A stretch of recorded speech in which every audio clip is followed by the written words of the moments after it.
Avant, et je tiens à insister, cette rencontre était prévue depuis, mon chef peut me corriger, depuis au moins 2 ans que je préparais cet événement et mon grand frère peut aussi le témoigner et même le président de Yumwenja m'a peut témoigner parce que nous avons constitué ici à la diaspora Banen, on a plusieurs associations et on avait l'habitude de se déplacer et de se rendre ici.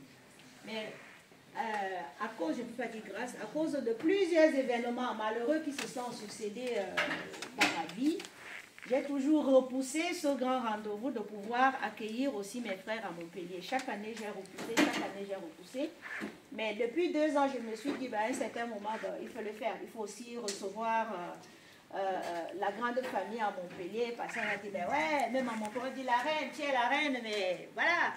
Les gens, ils sont où? Ton peuple, il est où? J'ai dit, un jour, vous allez les voir.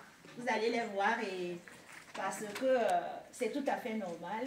Et lorsque les dates de la biennale ont été calées, j'ai dit, mais waouh, ça tombe bien parce que c'est le même week-end, disons le week-end qui va venir clore les activités de la biennale. Et j'ai présenté ce projet à l'équipe qui organise, c'est-à-dire la ville, la métropole et l'altruisme, le projet. J'ai dit, ben voilà. Et ici à Montpellier, la société Isonji que je préside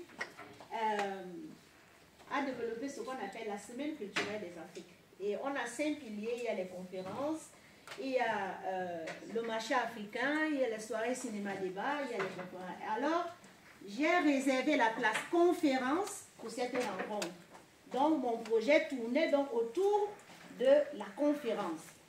Et j'ai donc reformulé le projet que j'ai soumis à la biennale en disant, bon voilà, le peuple banen va se retrouver pour discuter autour des conférences. Et petit à petit, les idées se sont mises en place. Petit à petit, le projet a évolué en échangeant par exemple avec le frère Jean-Marc Pichoubé-Alal. On a essayé de mettre les idées ensemble et se dit, ben, voilà, si on organisait plutôt comme ça, on regardait comme ça, le grand frère était aussi là. Voilà, si on faisait ça. Et ça a donné, c'est que ça a donné avec cette ampleur-là. Et comme le peuple banen est un peuple ouvert, et on s'est dit non, certes, c'est le peuple banen qui est concerné, on va s'ouvrir aux autres.